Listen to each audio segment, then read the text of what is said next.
Hey everybody, it's Erik, co-founder, partner of Village Global, a network-driven venture firm. And this is Venture Stories, a podcast covering topics relating to tech and business with world-leading experts.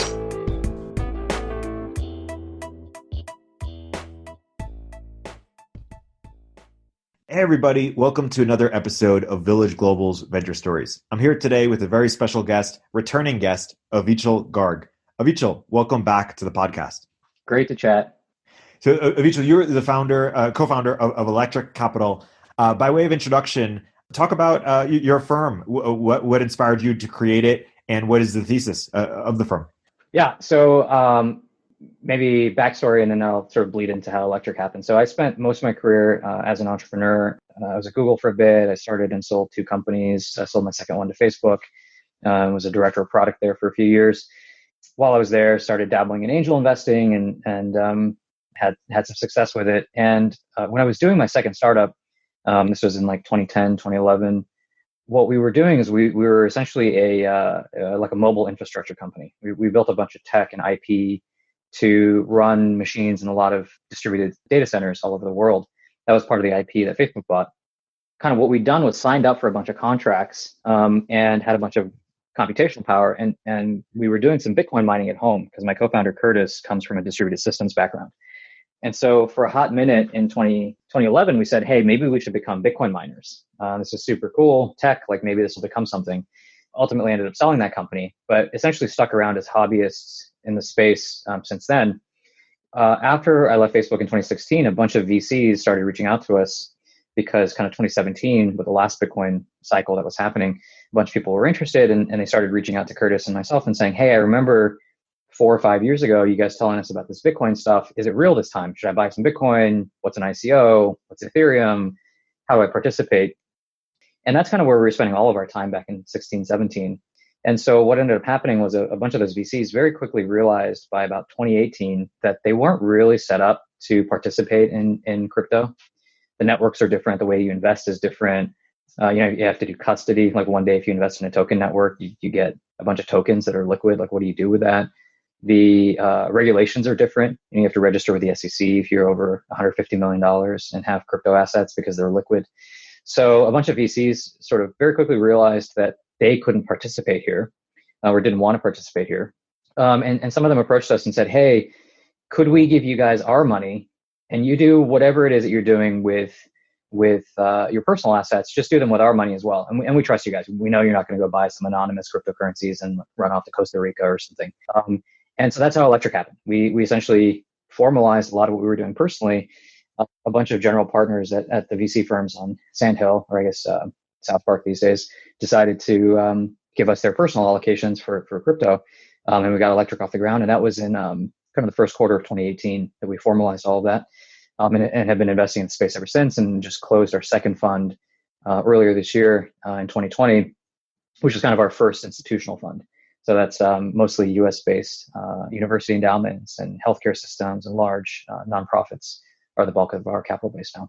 Let's zoom out and just talk about the landscape of funds right now. Obviously, there's Polychain, there's Pantera, there's Paradigm, A16Z crypto. There's probably a dozen other and plus meaningful size crypto for native funds, but then others as well. Why don't you talk a little bit about the landscape and how you sort of see Electric, carving out its own niche? Yeah, so I think there are three things to sort of touch on here. One is fund size, two is stage, and three is kind of thesis area. So on fund size, our second fund is a $110 million venture fund. And so in the landscape of crypto, you have a lot of seed funds and seed investors. You have a number of funds that are $20 to $50 million in size. And then you have kind of on the other end of it, you have Polychain, Paradigm, Andreessen, folks that have raised hundreds and hundreds of millions of dollars and have, $1 billion plus assets under management. And so by virtue of their fund size have to do, slightly different things. And so we sit in the middle. So our sweet spot is sort of leading a seed round or leading a series A, like a $2 million check or a $6 million check. That's kind of our sweet spot. And so kind of funds roughly at our size are folks like Pantera, Blockchain Capital. But actually it's, in my opinion, the least crowded part of the market. It's kind of, there are a lot of places you can go to get to get seed and angel checks, if you want to raise $1 million. And of course, Paradigm, Polychain, and Andreessen you go to if you need to raise 15 or 20 million. But there's actually not that much competition in the middle. And so it's part of the reason that we chose to be where we are. The second is sort of stage. And, our backgrounds as entrepreneurs and having built companies and scaled them and built organizations and scaled them, kind of the place where we love to operate is pre-product market fit and right at the beginnings of product market fit. Everybody on our team is also technical. And so we take the lens of, places where technology allows you to do things that you just couldn't do before, native new applications of technologies. And so we love playing at that part of the ecosystem. So generally we're seed, Series A, but playing around in places where you're generally pre-product market fit. So we're not like growth stage investors. And then the third is kind of thesis. And our belief is that cryptocurrencies, there's kind of one worldview, which is you look at it and you say, hey, look, these systems are slow and they're not that scalable and they're hard to use. And they have all these trade-offs. They're sort of bad for a lot of things. And our view is, well, that's just the wrong way to look at this stuff. The right way to look at it is to say, what are these things uniquely good at? By analogy, I think you could have looked at the iPhone in 2007 and you could have said, it's slow and the internet connection is slow and there's no physical keyboard and the screen is small.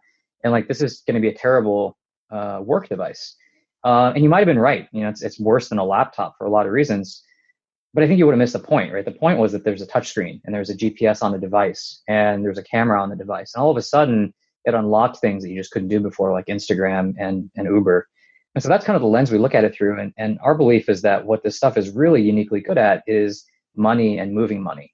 Bitcoin potentially is a new form of money, or Ethereum as a means to move money around. And really one of the critical breakthroughs here, which I think is really underappreciated, is the idea that what you have is bits are money. It's a simple statement, but I think it's easy to lose the importance of it. So, today, if you log into your bank account, the numbers that you see on the screen are numbers sitting in a database that represent money, right? They aren't the money themselves. Like the numbers are a representation of money. You still have to go to the bank and it's an IOU and hopefully the database is correct. But it's really an IOU that says, I owe you some money. In crypto, the bits themselves are the money, right? If you own the bits, you own the money. That's what Bitcoin is. It's a bearer instrument, and Ethereum. And so, and the way that you assert ownership over those bits is with a private key, is with another set of bits. And so you play that forward, and what you realize really quickly is that what this means is that actually computers can own money for the first time. Like computers can actually take custody of assets. And when computers can take custody of assets, you open up this whole new universe of possibilities.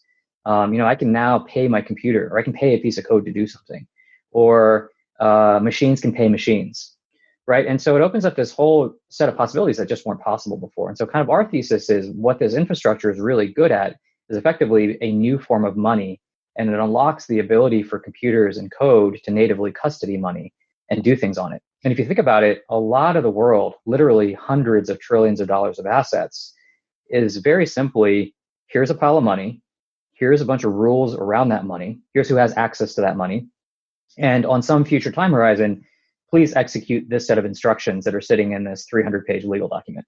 That's a will, that's a trust, that's escrow, that's REITs, that's mortgages, that's derivatives, it's securities. Like it's literally hundreds of trillions of dollars of the world is basically a pile of money with a bunch of rules around it.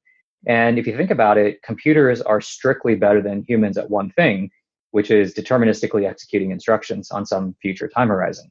And so all of a sudden what you have is this infrastructure that's a perfect fit for money and money-like things. And so that's where we focus. It's a little bit different than some other firms where, we're not that optimistic yet about things like non-fungible tokens. It's very early in that world. We're not that optimistic yet about things like decentralized infrastructure, things like, decentralized file storage or decentralized computation. We think those things will happen, but they're, maybe 5 years away.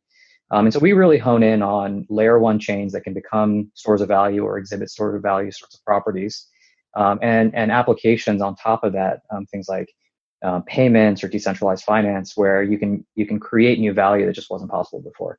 And that's somewhat different than some of the other venture funds that will invest in other areas where we generally don't venture. Think that awesome overview for the audience that may not be as familiar. Talk about, you mentioned what's newly possible. Talk about why it wasn't possible previously. Yeah, I mean, the fundamental breakthrough is that now computers actually own the money. So you don't need a human in the loop. So I can literally take some money and I can hand it to a piece of code, and the code now custodies those assets. And the code that has been written determines who has access to those assets. And so there isn't actually a human on the other side to whom you can appeal. There isn't a phone number you can call and say, hey, I want my money back, or undo that transaction. And so the sort of fundamental basis for how you actually interact and who you're interacting with changes. So for example, in finance today, like you need a counterparty. You need somebody to be trading with. You need somebody that's going to take your assets. You need some legal entity, and really behind that legal entity are a bunch of humans that are ultimately responsible for this. And in this universe, actually, there may not be a legal entity, right? It's actually just a piece of open source code sitting on an open source blockchain being executed by computers all over the world. And you can hand money to that thing, and it can do certain things with that money based on what the code says it's allowed to do. Now you can ask it for the money back. There may be ways to say, hey, I want my money back. But again, there's no human in the loop here, right? And if there's a bug in the code, for example, that kind of the bug is there, and you kind of have to deal with it. But the ability for you to have a counterparty that is a piece of software that does not have a human behind it, and ultimately does not have a mechanism for appeal, and may not even have a legal entity backing it, is kind of the interesting breakthrough in our opinion. We're having this conversation on a day where Bitcoin has risen above 19,000.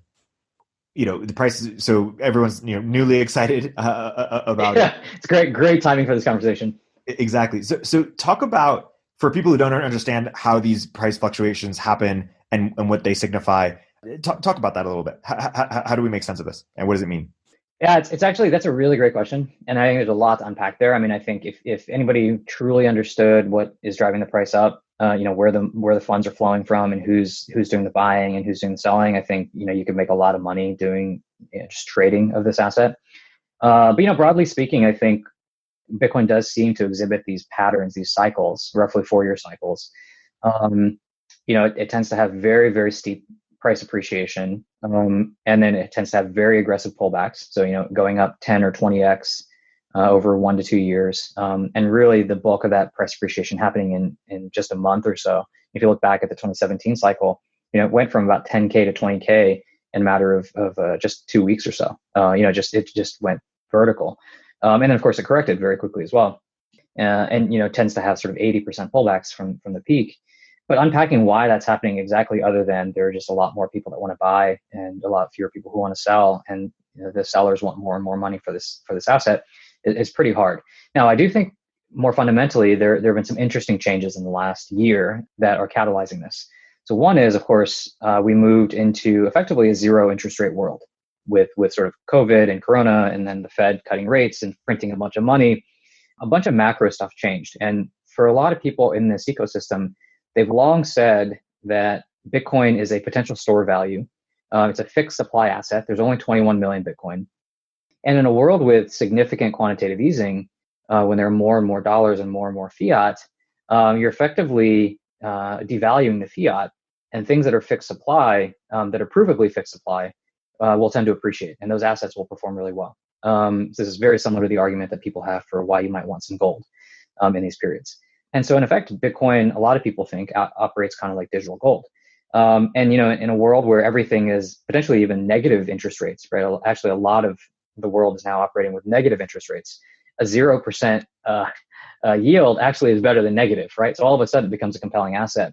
Not to mention that it has all of these other really nice properties. All of a sudden people start to value in these sorts of COVID times. Namely that it's non-sovereign, so it's not issued by a single government. It is seizure resistant. Like by design, if you look at what Bitcoin was designed to do, it's this massively distributed system that ideally cannot be taken down by any individual or any state actor. And so what you have is, not only is it a sort of fixed supply asset that behaves a lot like gold, it has a number of other really interesting store value properties, such as being seizure resistant. Like if you have it, nobody really needs to know that you have it. It's not anonymous, but it is pseudonymous. And so if you don't tell anybody you have it or what your wallet addresses are, nobody really knows that you have it. And actually, unlike gold or unlike other physical assets, it's actually better in some dimensions, such as transportability, right? Like if you wanted to carry $10 million of gold across a country border today, it would be quite challenging to do that, but you could do that with Bitcoin. Or let's say, I think one of the sort of classic examples that gets used by people in this space is, imagine you're in a World War II type of situation and you're in a country and let's say you're Jewish in Germany and you're trying to leave. How do you carry some percentage of your net worth with you as a refugee? It's actually quite challenging, and history has shown us actually that the governments will seize these assets. And frankly, the better the record keeping, as World War II showed us, the more likely it is that the government will actually pursue these sorts of actions against their own people, even, unfortunately. And in this case, you have all of a sudden an asset that's even more transportable than historically it's been possible because it's digital. And so that's actually a tremendous benefit. So you start enumerating the value of this stuff, and you realize in a world with significant money printing and a black swan event like COVID, a number of people sort of woke up this year and said, wait a second, maybe this thing actually does have some utility and maybe I should have some. Maybe not that much. Maybe I just want to have 0.5% or 1% of my net worth in it. Or if I'm an institution, maybe I just want, 50 basis points or 1% of my portfolio to have some exposure to this thing. And then all of a sudden money starts flowing in. And so that narrative that people have had in the space for many years, frankly, seems to be becoming real. Like it's starting to become a thing that a lot of other people who would not consider themselves cryptocurrency enthusiasts are sort of coming around to this idea that actually maybe this thing has some real utility. So is it largely retail driven? That is a great question. I actually don't think it's retail driven in this one. And the data point for that is twofold. One, if you look at Google Trends, you're just not seeing people searching for things like Bitcoin or Ethereum anywhere close to where you were in the 2017 run-up. So we still have some way to go on that. You can also look at things like flows on Coinbase, like transaction volume. And it's really only in the last couple of days that you started to see that go up. If you were looking at this data 2 weeks ago or something, you really weren't seeing that. When it was going from 4K to 6K to 8K to 12K, you actually just weren't seeing, Coinbase or Binance volumes spike the way that they were in 2017, suggesting that a lot of this activity is not happening on those exchanges. It's probably happening over institutional buys. It's happening in OTC desks. So the channels where these buys were happening were not the retail channels. So there's some data suggesting it's not yet retail. That may have switched here in the last couple of days as we've really approached all-time highs again, as we approach 19, 20K on Bitcoin. And some of the signal there, of course, you can see volume starting to tick up on places like Coinbase. You're also starting to see all of the non-Bitcoin assets start to move again, which is a sign that you're starting to see that retail speculator dynamic re-enter the market.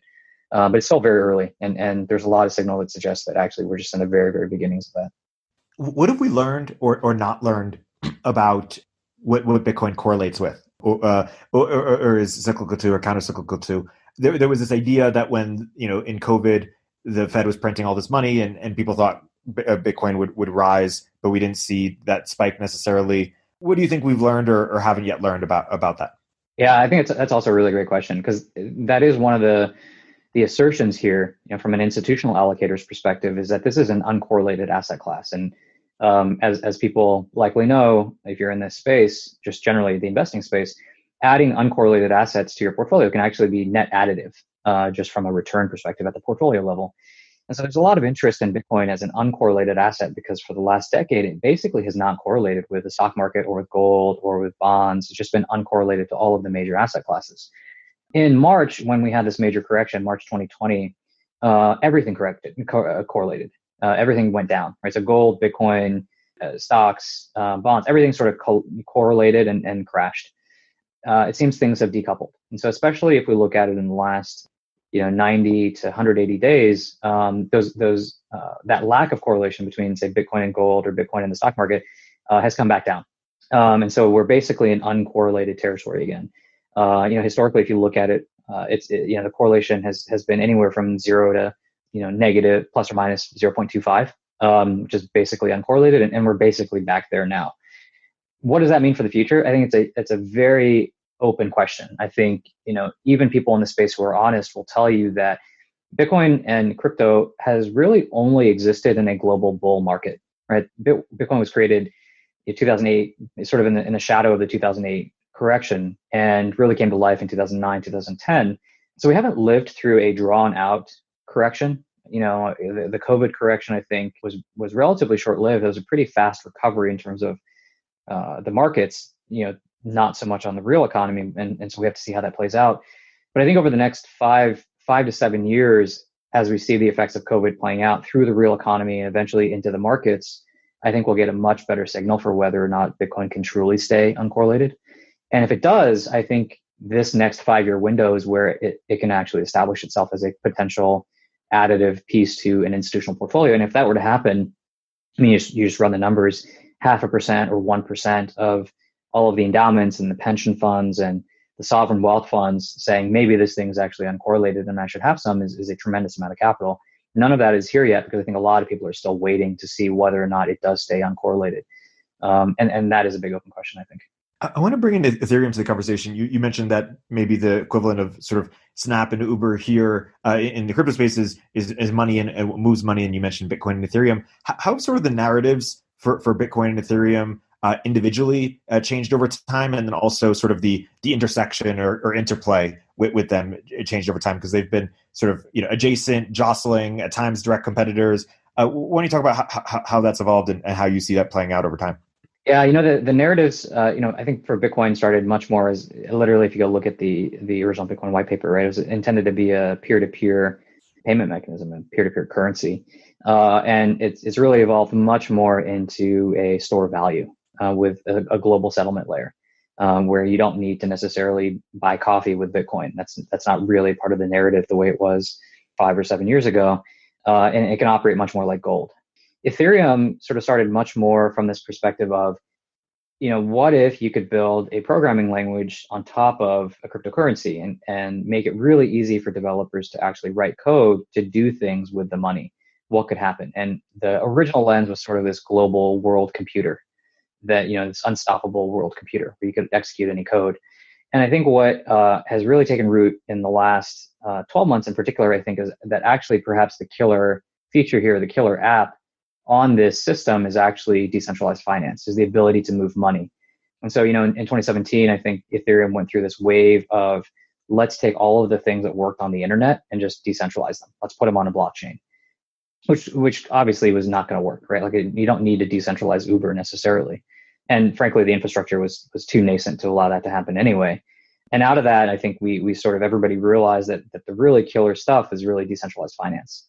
Because when you're dealing with money, it doesn't need to compete with the internet, right? Like when you're talking about settling of assets, your competitor is often pen and paper, right? If you look at the traditional financial markets, they're not 24/7. Think about how painful it can be to move money from one country to another just by wiring money around. Often that can take 24, 48 hours, 72 hours at times, depending on what the banks are and which countries you're dealing with. And it's kind of crazy to think about, right? There are not that many places in the modern world where you can literally, like the atoms can actually move faster than the bits. Or think about it, like if you are sending money to a country, and it might take 48 out of the US, and it might take 48 to 72 hours to get there, you actually could go to the bank, get a bunch of money, put in a briefcase, get on a plane, fly there and give the cash to somebody, and it would actually be faster than the money settling, which is insane to me. And that in 2020, there are actually still parts of the world where the atoms can move faster than the bits. And so, your competition for decentralized finance or finance in general is essentially pen and paper. And so all of the sort of trade-offs, that blockchains have to make actually can still make the utility really, really high. And so Ethereum's narrative, I think, has evolved much more to sort of this financial platform away from a generalized world computer. And we may still yet see, in the future, 3, 5, 7 years from now, the more generalized world computer emerge. With the financial apps being the sort of first killer applications. But that's kind of what the narrative has evolved to. The interplay between the communities, I think, is interesting. I think a lot of crypto is very tribal. There's almost an evangelical element to it, which makes sense, right? I mean, you have everybody's basically talking their book in a sense. And the more that you can evangelize and the more people that believe in this asset, it's reflexive. The more people that believe, the more liquid the asset becomes, the more people accept it, then the more valuable it becomes. And so everybody, has an incentive to evangelize. And that can create tribalism. I think that can create this sort of sense of this is bad or this is good. And so there are a lot of sort of old school Bitcoiners that look at Ethereum as a scammy thing or not serious. and vice versa. I think there are a lot of people in the Ethereum ecosystem that are not very fond of the Bitcoin maximalists. But I think the vast majority of people, it's sort of the silent majority. I think the vast majority have a non-zero sum mindset. I think the fact that we're even having this conversation is kind of crazy to think about, right? Like some guy wrote a white paper, an anonymous person wrote a bunch of code, released it onto the internet, and 10 years later, it's a multi-$100 billion asset class that institutions are investing in. So like the fact that we're here in the first place is kind of a crazy concept. And so to me, any of these experiments are frankly possible, right? Like they're sort of wild and crazy to think about, that we're talking about, replacing or reimagining the entire global financial system. But is that any more crazy than some anonymous person writing a white paper and an anonymous person writing code on the internet in 2009, and a decade later it's Bitcoin? That's in and of itself kind of a crazy phenomenon. And so to me, I take a very non-zero sum approach to this. I think any of these things frankly are possible, and the fun of it is imagining how it might happen. And as a technologist, as an early stage investor, that's pretty amazing to think about, right? Just rewind 10 years and think about all the crazy things that have happened with Bitcoin, and to imagine that sort of a thing might happen once or twice again in this space, because we're at the very, very early days of this stuff. To me, is very exciting. Totally. I wonder if this analogy holds weight at all. My sense was that, or I remember hearing that YC posted something about their applications spiking when the Social Network came out, the movie about Facebook. Does that ring a bell? Is that accurate? Yeah, that does ring a bell. Yeah, I wouldn't be surprised. I don't know if it's I don't know the numbers, but I wouldn't be surprised. Is there a similar opportunity to, like, is there a Hollywood, retelling of Satoshi? Like the Bitcoin origin story is so insane and so amazing and so religious, and sort of the immaculate conception of it. And you mentioned tribe. Yeah, the people who are all about it are really religious about it. But is there a way to sort of like, how do we communicate this to normies at scale? Is that like a big opportunity, or is it better to just get like more institutions involved? Or like, how do you think about that? Is enough being invested in sort of the mass marketing of and storytelling of Bitcoin? I hadn't thought about that. It's a really interesting question. And I'll tell you, I think my gut reaction is there's probably not. I think there's probably a really, really big opportunity. Now, I'm not sure if it necessarily needs to be a Hollywood movie, but I do think Balaji, who I think you've had on here a few times too, has sort of a great perspective on this. So I'm going to credit him with the idea. But I do think there is a broader opportunity for storytelling around technology. Like I think technology, if you rewind, let's say 25 years, had this sort of very positive slant on it, right? Or even if you rewind 50 years, right? We were gonna cure cancer, and we were gonna colonize the solar system, and there were all these amazing things that we're going to do.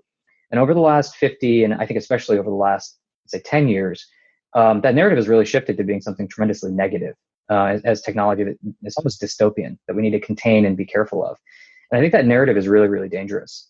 And so certainly inside crypto, but even broadly, I think inside technology, there's an opportunity to be telling the story about how technology makes our lives better and all the amazing things that have happened over the last 50 years. And I think if you can reignite that sort of positivity, that's actually, to your point, what gets people to come in and try. And often, when you look, putting on your investor hat, often the bottleneck to really step function changes in society and technology is just not enough people trying. There are a lot of really interesting problems out there that need to be solved. And if you could convince 10x as many people to just get up and try, you would literally have 10x as many breakthroughs, in my opinion. And so the bottleneck is really how do you get people to try? And I think you're right. There's probably just not enough, generally in technology, not just in crypto, there's just not enough storytelling about why these things are important and how the world could be better if more people tried. Yeah, Peter Thiel talks a lot about this as well. Do you have an instinct as to why the narrative went so sort of negative or less sort of aspirational in that sense? I think I have a short-term thought on that, which is just I think there's just in sort of mainstream technology, it just became powerful, and there's a lot of money at stake. And in general, people are skeptical of the rich and the powerful, and probably rightly so. And so what happened was through the 90s and early 2000s, you went from tech being the outsiders and saying, hey, look, we're going to disrupt the power structure. We're going to democratize access to information. We're going to democratize access to media. We're going to do all these great things and sort of upset the existing power dynamics, which seem unfair. And it's not fair that so few people have power and money, only to end up in a world where a lot of the same properties sort of held. It was just different people, right? It's just now a handful of tech companies have extreme power and influence and money, and it's unclear how you disrupt those things. And so that, I think that transformation over the last 20 to 25 years of going from the outsiders to really being the biggest and most powerful companies in the world naturally leads to a lot of skepticism. And you play that forward, and maybe that's just the natural evolution of technology, right? Like it starts as an outsider, and the people who jump into that are by nature optimists. They have to believe that disruption is possible, and there is a better way to do things. And over time, as that bears fruit, it turns out that then becomes the mainstream way to do things, and the power structures become entrenched. And then it's time for a new generation of entrepreneurs and a new set of technology to emerge, hopefully. And in some sense, I think that's kind of what's happening with cryptocurrencies. It's a lot of that same ethos that powered the early internet has shifted into crypto, right? And it's you don't see those types of people, frankly, at Google or Facebook these days. And I say that with tremendous love for the people that work there. I've worked there for many years. I help build and ship products in those companies, and I still have a lot of friends there. But the ethos is really different, and so I think that ethos has shifted to places like crypto, which have that sort of desire to disrupt and desire to sort of reimagine the power structures and the money structures of the world and imagine how they could be better. But it is a fascinating question of like, what is the root cause of it? I don't know if there are other causes. I'd have to think about it more, but certainly I think the concentration of power and wealth that has happened inside technology companies leads to downstream skepticism. Totally. We were talking earlier about DeFi, and when we've had some sort of regulatory skirmishes, battles recently, including BitMEX getting sued by the CFTC and some others. What does that mean for the space? Well, so unpacking that, I think where are the regulators paying attention? So first of all, I think you have to think about what do the regulators really care about? And I think actually most of what they care about is pretty reasonable. The regulators basically don't want people to get scammed. Very reasonable. They want people to pay their taxes. It's also very reasonable. And they don't want people to give money to terrorists. Also totally reasonable. Like people should pay their taxes and not give money to terrorists. So, I think the sort of at a very high level, the requests or sort of the constraints for the regulators are actually pretty reasonable. And by and large, I think just scoping this to the US for a second and setting aside, say, Asia and Europe, because so much of the world will sort of snap to what the US regulators do. I actually think most of what's happened in the US is not that crazy. Now, I don't think the regulators have necessarily been outwardly supportive or encouraging, but I don't think they've killed it either. And at this point, Bitcoin is not a security. Ethereum is not a security. And, they could have killed it. They could have shut the window on this stuff multiple times over the last few years. And between the SEC and CFTC and FBI and CIA, like there were lots of opportunities to kill this stuff off. And I think the US government rightly recognized that's sort of how technology works, right? The early days, you kind of leave it alone. And if you let good people come in, they'll find really interesting uses for this stuff. And you want to stay aware of what's happening. You want to stay on top of it. And when it becomes really big and meaningful, then you start thinking about how to regulate it. And you're kind of seeing that happen now with, let's say, Google and Facebook and antitrust conversations. But generally, if you can stay hands off and just sort of make sure that the really, really, really scammy stuff does not happen and people know that you don't want that stuff to happen, then you might get a lot of innovation. And if you do it right, then you'll get a whole new economy that gets built on top of this stuff. And that's kind of what's happened. The US has Coinbase and Digital Currency Group, DCG, out of New York, Winklevoss Capital, Gemini. You start running through the list, all the largest VCs in the world, the capital allocators that are sort of the highest quality capital allocators, Electric, Andreessen, Paradigm, Polychain. You start running down the list. They're all in the US. Coinbase, obviously, many of the largest like true technology players in this space, Filecoin, MobileCoin, Oasis, Definity. You start running through the list, a lot of those are in the US.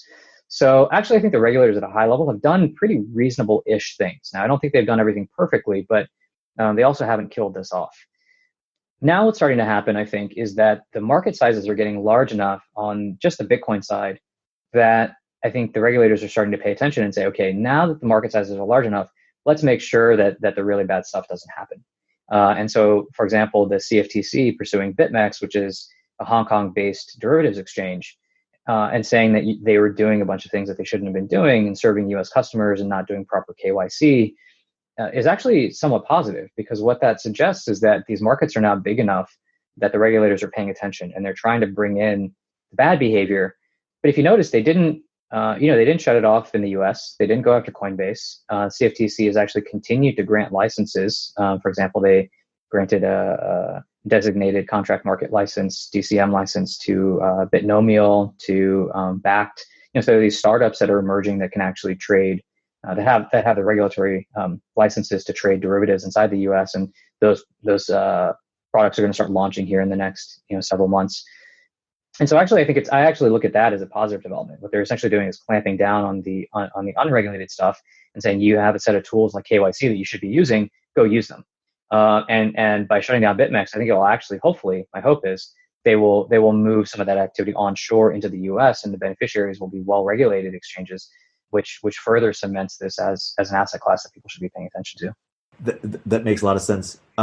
We were just talking about the U.S. I want to talk about China, and you guys most recently, wrote a report about the Chinese central bank digital currency initiative and how the U.S. government should respond. Why don't you unpack some of your findings and research and perspectives? Yeah, it's this. To me, I think the sort of U.S.-China thing is going to be a backdrop of just a lot of stuff over the next 10 years. Inside technology and outside, whether it's trade, whether it's manufacturing and jobs, intellectual property, human rights. These are clearly, everything is sort of converging. And if you look at polls, there are not a lot of things that the left and the right generally agree on, but figuring out how to coexist in a world with China and what that means is sort of something that generally the left and the right do agree on. And so it's likely one of the areas going into the next decade that you'll actually see movement on, whereas there are broad swaths of other forms of policy that the left and the right in the US do not agree on. But this is one area where they generally are I think, going to pull in the same direction. So with that backdrop, I think what's happening in the currency side of it is pretty fascinating, right? Like the US has this really amazing strategic asset in the US dollar. If you look at the borrowing and lending that happens in the world and how trade is denominated and the influence that the US has with the US dollar as a tool of national security, because settlement ultimately happens in the US dollar. Like even between two currencies, two countries like, let's say, Brazil and countries in West Africa, or even China and Russia, the bulk of trade between China and Russia used to be denominated in US dollars as of 5 years ago. And that's an amazing national security tool. And so now if you think about China, do they really want to give up that strategic leverage to the US? There's lots of advantages to the US being a reserve currency, and there are a lot of disadvantages that come with it. So that's not to necessarily say that China wants to make the yuan a reserve currency to replace the dollar. But certainly from a settlement perspective, not being tied to the US dollar lets you sidestep things like sanctions. And so the way you see this playing out is actually, if you look at how Russia and China have been denominating their trade relative to each other, they've essentially started not denominating it in US dollars. They're moving off the US dollar if they can. And it's because ultimately they don't want to hand the US that leverage. So the way the Chinese are sort of executing on this, I think, is brilliant. What they're doing is they're essentially building a new settlement layer, a digital settlement layer, and an electronic payment layer, and a central bank digital currency. And what this is going to let them do is essentially control their money supply digitally. And so they can essentially turn the knob. They can have that capital flow out to their banks, commercial banks. Those banks can then, lend that money out to fintechs, and that money enters circulating supply. And what they'll do is they'll actually, and it's already sort of well documented, and they're relatively public about this, is they're going to extend that out to their Belt and Road Initiative, which is the trillions of dollars that they've been pouring into infrastructure, into Africa, into the Middle East, and connecting into Europe, and sort of all of those trade routes that they're investing in order to have access to energy and goods, and sort of not be dependent on the U.S. And to invest deeply in these emerging markets. For them to be able to have a digital currency platform where all of that trade gets settled in Chinese yuan instead of USD is pretty phenomenal, right? It lets them see what's happening in real time in all these markets. It lets them understand who's buying what. It's a little bit of a scary thought that they could actually then potentially decide who gets access to the settlement layer, and maybe say that certain types of people or certain individuals can't have access to this and could shut them out of the economy entirely if trade is denominated in these Belt and Road countries or these ports with this settlement system. So they're investing basically in a fully digital technology stack around settlement and currency, and the U.S. is way behind on this. I think this is not an area where the U.S. tends to move quickly, as evidenced by something like healthcare.gov, if people remember that from a few years ago. And so there's a question here of what do you do?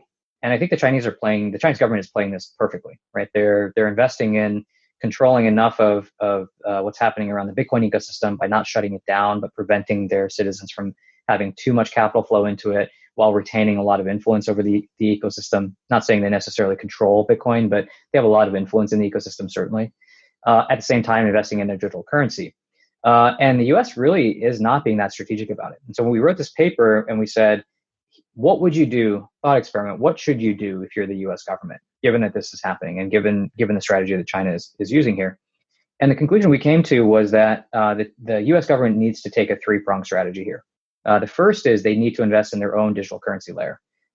And that's gonna be hard work, right? Updating the Fed systems and how money flows, M0 flows out to the banks and gets into the economy. That's a lot of work, and that's going to take several years. And the reality is, because the Chinese government has been working on this for 5 years, they're already far ahead. And so that's unlikely to be competitive. Like, the reality is you're not going to beat the Chinese government to market on this.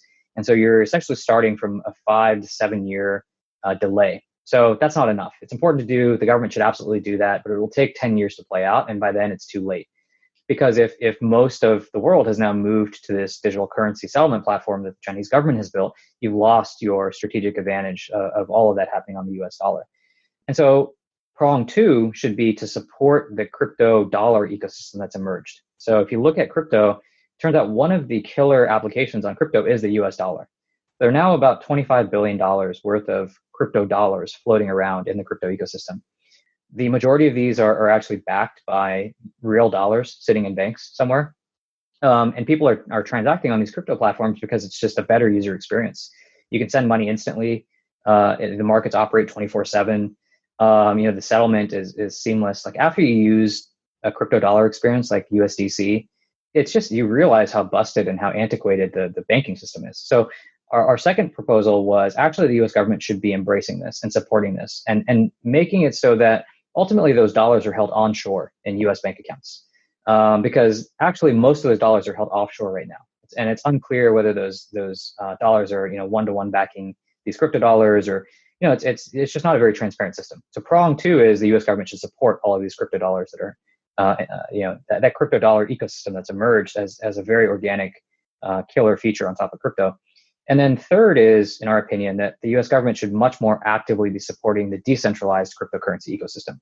So in some sense, if the building of a central bank digital currency and the supporting of crypto dollars is sort of defense, like you're sort of going blow for blow with what the Chinese government is going to offer the market, and getting out there very quickly with crypto dollars because they're already out there, and now you're just allowing those crypto dollars to flow into the rest of the world with oversight happening in the US.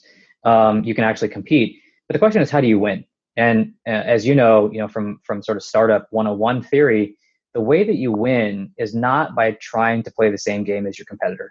What you try to do is you try to switch the rules of the game. You try to offer the market something that structurally your competitor cannot offer. So for example, I think part of what made Snapchat work was that in the early days, it was a creation-based experience, not a consumption-based experience. When you open the app, it just opened into the camera, whereas Facebook opened into the news feed. And fundamentally, the thing that you were creating was ephemeral in Snapchat V1, not like Facebook, where Facebook is really built around permanent identity. The entire point of Facebook is all of your photos and everything you've ever done. And so whether by design or by accident or intuition, Snapchat essentially created the one thing that Facebook could not do, right? They created a creation-based ephemeral experience, and Facebook was fundamentally about primarily consumption and permanence. And so structurally, Facebook was unable to compete. And setting aside kind of what happened down the road and why it happened, I think that's a pretty fascinating case study. And so the question is, what what should the US government do that structurally the Chinese government cannot do? And in our opinion, a lot of the values of the cryptocurrency ecosystem, the kinds of things that the crypto ecosystem has embraced, for example, privacy, or bottoms up decentralized innovation, and allowing developers to have effectively freedom of speech, freedom of expression, are things that are antithetical to the Chinese government's way of operating today. They're just not going to be able to offer privacy. They're just not going to be able to offer true freedom of speech and freedom of expression to developers. And so if we can embrace those kinds of things that structurally the Chinese government cannot embrace, then we actually have a shot of outcompeting. We actually have a shot of winning. So in essence, that third prong of the strategy is our offensive strategy, whereas the first two are our defensive strategies.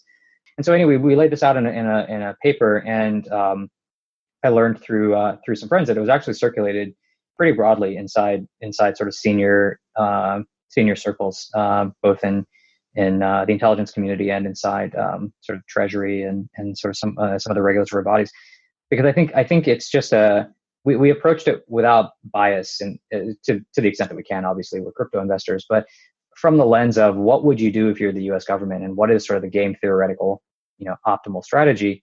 And it's pretty clear when you're laid out that's actually the right move. That's actually the optimal strategy for the U.S. government to take. And it sounds like actually there are some receptive voices in government. Yeah, that was well put. It's fascinating. Gearing towards closing a little bit, if we're having this, if you're back on the podcast in 2 years from now, 4 years from now, what do you think are the biggest unanswered questions, or how do you expect this conversation to be different? I'm sure there'll be some unknown unknowns, but what could you predict? How might you think that the space might materially evolve? Yeah, I think there are a couple of big open questions, I think, around regulatory, which we were just chatting about. And to what degree do regulators in the U.S. sort of greenlight some of these experiments and allow them to flourish? I think there's still some big open questions about, for example, what does it mean to be sufficiently decentralized such that these networks and the tokens that power them are not securities? It's a little bit of an open question. And how do we measure that? And what does that mean? But, I think ultimately it's going to come down to use cases. And so I think the big open question right now is, okay, is DeFi just this thing that a bunch of people on the fringe want to do? Or does this actually unlock sufficient utility that actually becomes a mainstream behavior, whether it's mainstream for institutions or whether it's mainstream for retail? I think is a big open question. But if over the next 2 to 3 years we can't start to see the shoots of that, and we can't start to see that this thing is actually taking root, I think that'll be a bad sign, because that suggests that this may just be a niche behavior. This may not be a thing that ever goes mainstream. And it's still really early days, right? There are lots of things that people in fringe communities like to do that just never quite go mainstream. Now, obviously, I'm optimistic that the infrastructure here will enable a whole set of new use cases. But I think one of the things that we're just not sure about yet is, are we actually in sort of, is this actually more like 1999 of the internet, and we're actually about to go mainstream as a bunch of people come in? Or are we actually more like 1992 of the internet? It's going to happen, but it's going to take another decade. And I think that's just a big open question right now. And we're optimistic that it's going to happen, very, very quickly here over the next few years. And a lot of these DeFi tools will essentially reinvent what the financial system was, but they'll do it 10x faster, and we'll recreate all of these primitives. But we could be very wrong about that. So that's kind of the big one that we think about, is like, how quickly will these use cases go from being fringe and tens of thousands of people doing this stuff and moving single-digit billions of dollars around to millions of people and hundreds of billions or trillions of dollars? And does that happen over 3 or 4 years, or does that happen over 20 years? And as investors, that means very, very different things in terms of how we invest and where we invest and what the returns look like. That's a perfect place to wrap. If you're an entrepreneur building something in crypto, you'd be remiss not to talk to Avichal or have him on your cap table if you have the opportunity. You and Electric more broadly. Avichal, this has been a fantastic episode. Thank you so much for coming on the podcast. My pleasure. Thank you for having me.